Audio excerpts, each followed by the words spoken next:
Namaste to all my dear students. I welcome all of you in Antivirus YouTube channel. Today we will discuss very important and more fundamental properties of the nucleus. So main properties of nucleus are number 1 nuclear mass, number 2 nuclear size, number 3 nuclear density, fourth nuclear charge, then wave properties, next magnetic moment, then parity, and last property is angular momentum or spin. So plan of presentation will like this.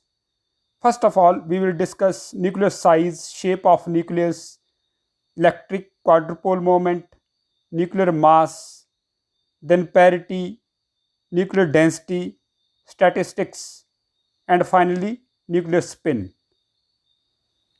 So first is nuclear size. Nuclear size, it is experimentally found that volume of the nucleus is directly proportional to mass number. That is, V is directly proportional to capital A. Here A is mass number, which is the number of proton and number of neutrons residing inside the nucleus. So if we consider a nucleus like a spherical body, so its volume will be 4 by 3 pi r cube, where r is radius of that sphere or nucleus. R cube is directly proportional to A,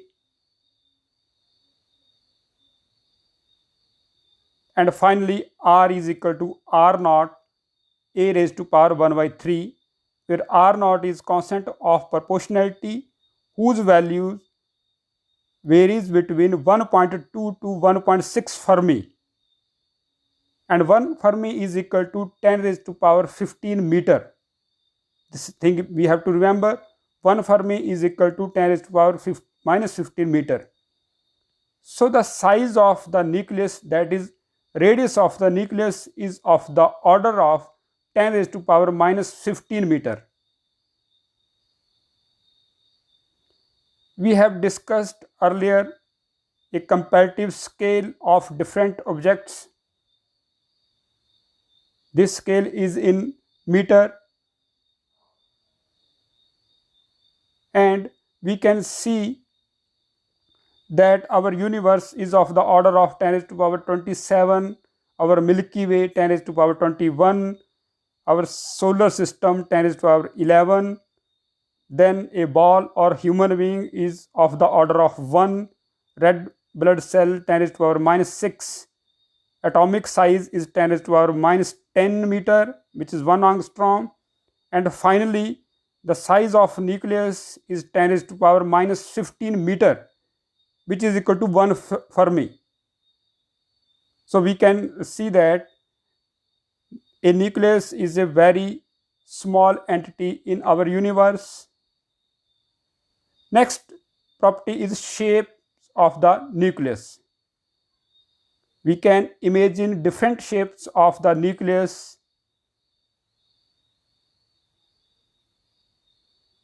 Anyhow, nucleus is not like these shapes. So let's come to the point.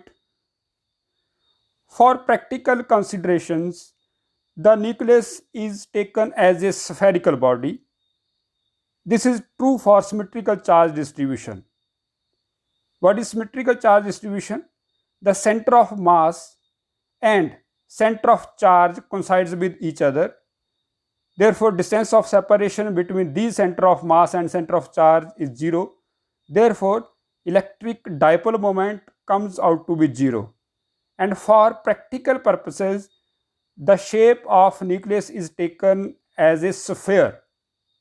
This is a spherical body, spherical ellipsoidal, in which Q is taken as 0. Now what is capital Q?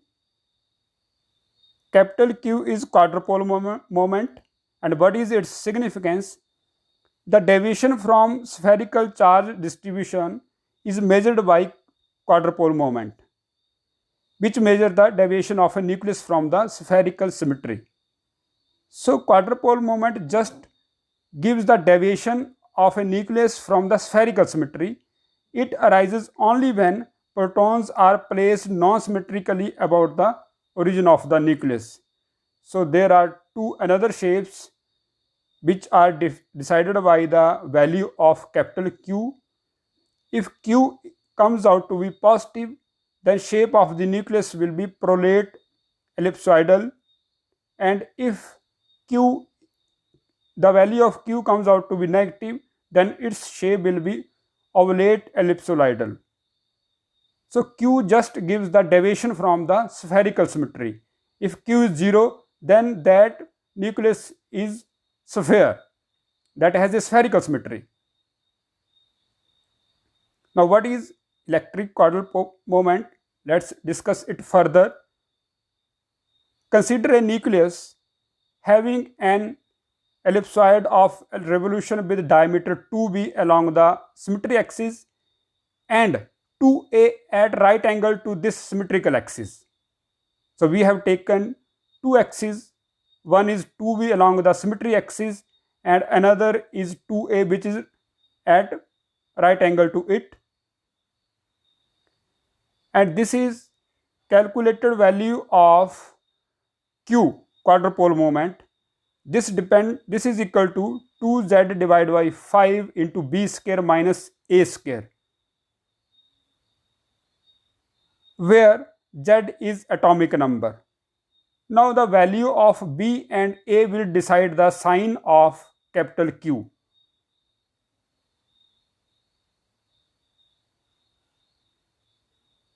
And Q is approximately equal to 10 raised to power minus 30 to 10 raised to power minus 20 meter square.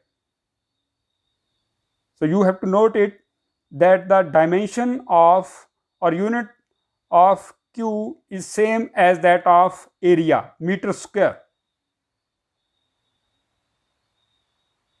Now three cases arises here. If A is equal to B, case number 1, if A is equal to B, then you can see this equation Q is equal to 0, and if Q is 0, then nucleus will have spherical symmetry.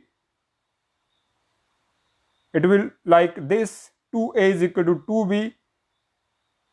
Second case is if A is greater than B, if A is greater than B, then from this equation Q becomes a negative, and if Q is negative, then the shape of nucleus will be oblate spheroid. Third and final case is, and it will look like this, nucleus will look like a prolate spheroid. Third is if A is less than B, then from this equation Q comes out to be positive and shape of the nucleus will be oblate spheroid. So these are the probable shape of the nucleus. The nucleus is positively charged entity with finite dimension. All positively charged protons are not always situated at the origin. If a proton of charge E is not located at the origin, then electric potential at an observation point P due to charge located at O dash will be like this. This is a Cartesian coordinate system having x, y, z axis meeting at origin O, and if proton is not located at the origin, let it be at O dash, then we have to calculate potential at any observation point P. We have to define a position vector of this proton which is located at O dash, and its distance is r from the origin, and here P is observation point where we want to calculate potential due to the proton located at O dash point. So the expression of total potential at observation point P comes out to be like this. This thing we have to remember. We have used the result.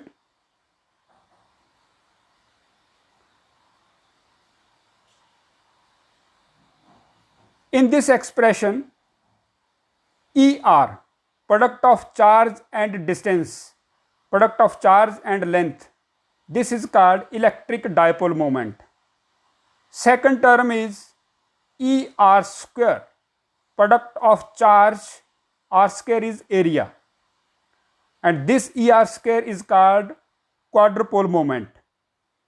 Third term is ER cube, product of charge, R cube is volume, then ER cube is called octupole moment. So the potential at point P due to proton located at the point O dash is sum of electric dipole moment, quadrupole moment and octupole moment potential. These electric multipoles are collectively called electric moments of a nucleus. So in electric moments of nucleus, there are three terms. First one is electrical dipole moment, second is quadrupole moment, and third one is octupole moment. Next property is nuclear mass. This is an atom in which nucleus is located at the center and electron revolves in the fixed orbit. And if we talk about the mass of an atom, then it consists of mass of nucleus and mass of electron. However, the nuclear mass constitutes about 99.7% of the atomic mass. Nucleus is heavier one entity and about 99.75% of the atomic mass is carried by the nucleus. And these are the values of different constituents of the atoms. We know it. Electronic mass is equal to 9.1 into 10 raised to power minus 31 kilogram. Mass of proton is 1.6725 into 10 raised to power minus 27 kilogram. Mass of neutron is equal to 1.674 into 10 raised to power minus 27 kilogram.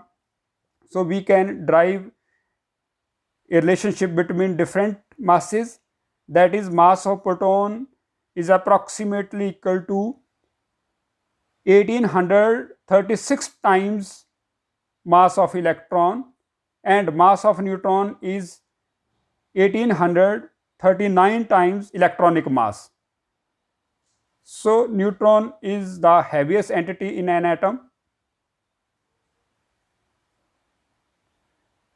Usually the mass of a nucleus is expressed in atomic mass unit.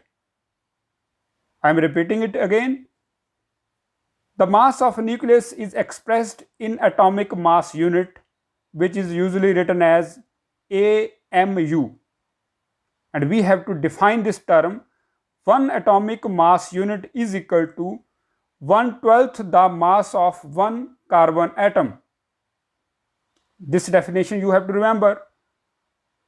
Now we have to calculate the mass of one carbon atom. Let's see. As we know that Avogadro number, which is n atoms of carbon has mass is equal to 12 gram. N atoms of carbon has mass is equal to 12 gram. So one atom of carbon has mass is equal to 12 by n gram.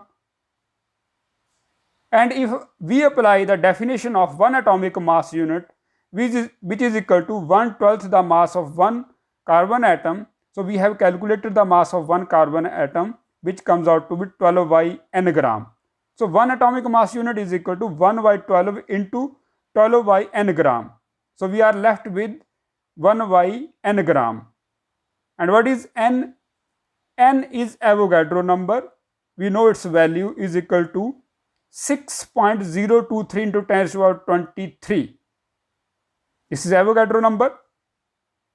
And if we convert gram into kilogram, then it becomes equal to 10 raised to the power minus 3 divided by 6.023 into 10 raised to the power 23 kilogram. So after simplification, it comes out to be 1.66 into 10 raised to the power minus 27 kilogram. So it is clear now that 1 atomic mass unit is equal to 1.66 into 10 raised to the power minus 27 kilogram. This thing we have to remember. And this is nuclear mass, which is represented in atomic mass unit. So 1 atomic mass unit is equal to 1.66 into 10 raised to the power minus 27 kilogram.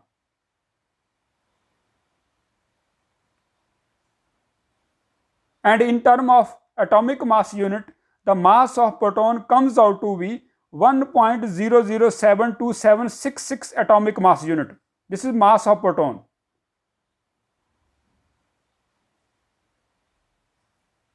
And next constituent of nucleus is a neutron. So mass of neutron in terms of atomic mass unit is equal to 1.00866654 atomic mass unit. These values we have to remember in terms of atomic mass unit and in terms of kilogram also. Let's discuss another important relation, energy equivalence to atomic mass unit. We have to find out the relationship between energy and atomic mass unit. So, according to Einstein's mass energy relation, E is equal to mc square, where c is velocity of light in vacuum, which is maximum, and it comes out to be 3.0 into 10 raised to the power 8 meter per second. Here mass is equal to nuclear mass, which is m, is equal to 1 atomic mass unit, and in term of kilogram, 1 atomic mass unit is equal to 1.666 into 10 raised to the power minus 27 kilogram. So E is equal to mc square. M here is 1.66 into 10 raised to the power minus 27 into 3.0 into 10 raised to the power 8 ka whole square joule. Now we have to convert this quantity into electron volt. So we have to divide this by 1.6 into 10 raised to the power minus 19, because 1 electron volt is equal to 1.6 into 10 raised to the power minus 19 joule. We have to remember this relation also.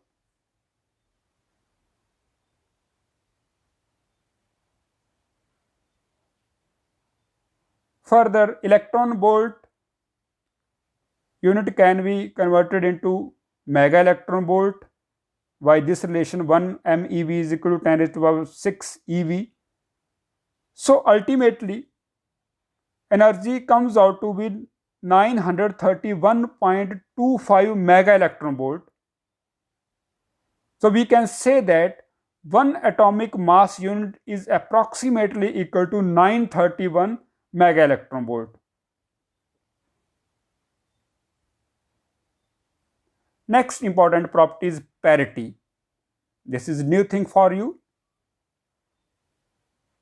To discuss parity, let's first discuss de Broglie's wave mechanical concept, according to which if a microscopic particle, which may be neutron, proton or an electron, if microscopic particle is in motion, then there is a wave associated with such microscopic particle, and according to de Broglie, the wavelength of this wave comes out to be lambda is equal to h upon mv, where h is Planck's constant, mass m is mass of that microscopic particle, and v is velocity with which it moves.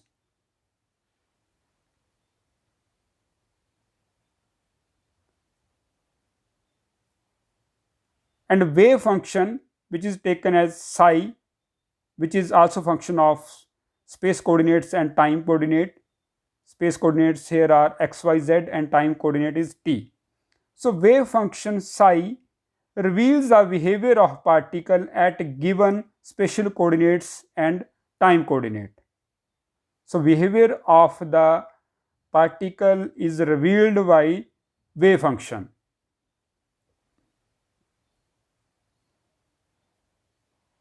Now, what is parity? Parity is a fundamental and quantum mechanical property of nuclear physics. It's very fundamental and quantum mechanical concept. If wave function reveals the behavior of a particle in space and time coordinate, then parity reveals the behavior of the wave function as a result of space inversion. Let's consider a coordinate system xyz having coordinate axis xyz and origin O.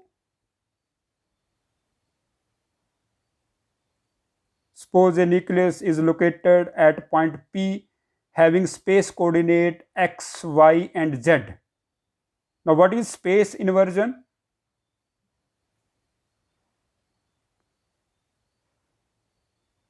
We have considered the reflection of this nucleus at point P dash located at minus x, y and minus z point.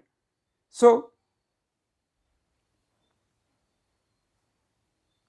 this transformation of coordinates from positive to negative spatial coordinates is equivalent to a reflection of nuclear position P about the origin O. So space inversion converts positive spatial coordinate to negative spatial coordinates and vice versa. This is space inversion. And under this inversion, if wave function remains same, then we will call that the particle have even or positive parity.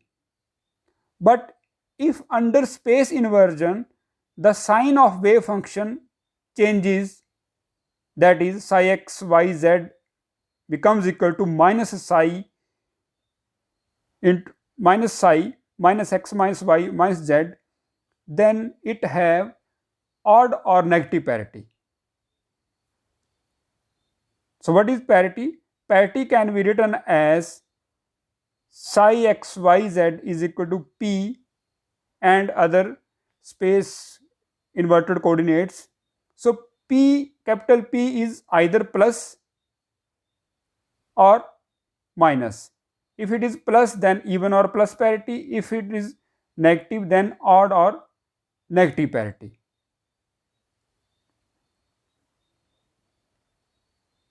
Parity is conserved in all nuclear transformations.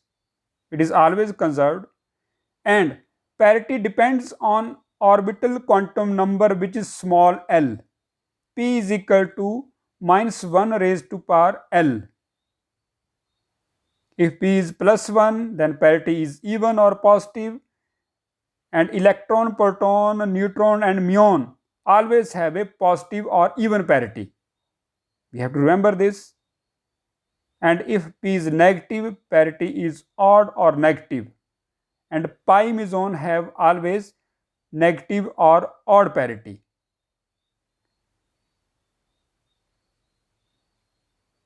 Parity is conserved in all nuclear transformations. Next important property is nuclear density. What is density? We know it.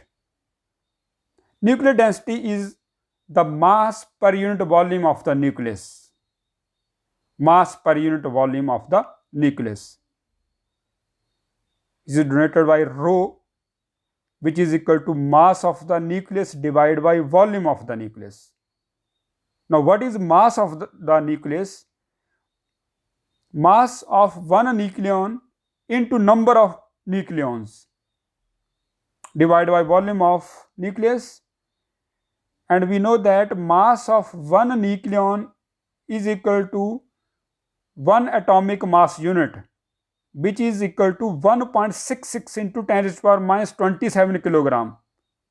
We have done it earlier. And number of nucleons is mass number, which is capital A. Mass number means total number of proton and total number of neutron. And volume of the nucleus is 4 by 3 pi r cube for a spherical symmetrical volume, where r is the radius of the nucleus.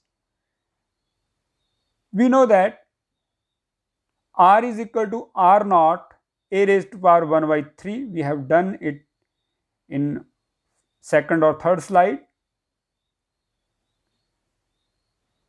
Now, if we substitute equation number 2 into equation number 1, then we can calculate nuclear density.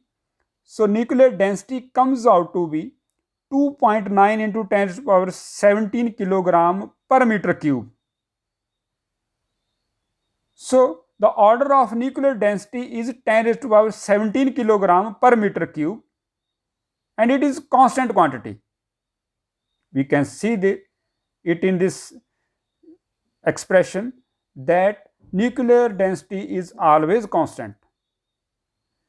The value of nuclear density is constant and it is same for all nuclei. We can also calculate number of nucleons inside a nucleus, that is given by density upon mass of a nucleus. Since density of nucleus is of the order of 10 raised to the power 17 divided by mass of a nucleus is 1 atomic mass unit. So, number of nucleons comes out to be 10 raised to the power 44 nucleons per meter cube. So, 1 meter cube contains 10 raised to the power 44 nucleons inside the nucleus. This is a very huge number. So, we can say that density is of the order of 10 raised to the power 7 kilogram per meter cube for all nuclei. It is same and constant for all nuclei, whether it is a nucleus of hydrogen, carbon, lead or uranium and any other. The density remains same and its order is 10 raised to the power 17 kilogram per meter cube.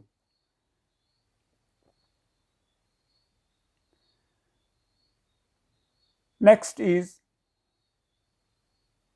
that what kind of statistics we can use to study the distribution of nucleons residing inside the nucleus. For this, we must know something basic about the statistics. So, we can classify statistics into two parts. Number one is classical statistics. In classical statistics, we apply Maxwell-Boltzmann statistics on different molecules, and in classical mechanics or statistics, all particles are distinguishable. We can identify or recognize those particles in classical mechanics. On the other side, quantum mechanics is further subdivided into two parts. First one is Bose-Einstein and second one is Fermi-Dirac, FD, BE and FD. So, basic difference between classical and quantum mechanics or statistics is that in classical particles are distinguishable, but in quantum mechanics the particles are indistinguishable. They cannot be recognized or labeled by any name. We can differentiate between Bose-Einstein and FD. In Bose-Einstein, particles are indistinguishable. Particles have zero or half integral spin. Particles do not obey Pauli's exclusion principle, and there is no restriction on occupancy of particles. For example, gravitons, photons and pi mesons. Those particles on which Bose-Einstein statistics is applied are called bosons, and they have zero or integral spin. On the other hand, in Fermi-Dirac, particles are indistinguishable because it is quantum mechanical, and particles have half integral spin. They obey Pauli's exclusion principle. One particle resides in one cell, and examples are electrons, protons, and neutrons. And these particles whose distribution is studied by FD are called fermions. They have always half integral spins. So in a nucleus there are protons and neutrons. So if we want to study their distributions, we will apply Fermi-Dirac statistics, which is quantum mechanical concept. Thanks for watching and listening. Jai Himachal, Jai Bharat.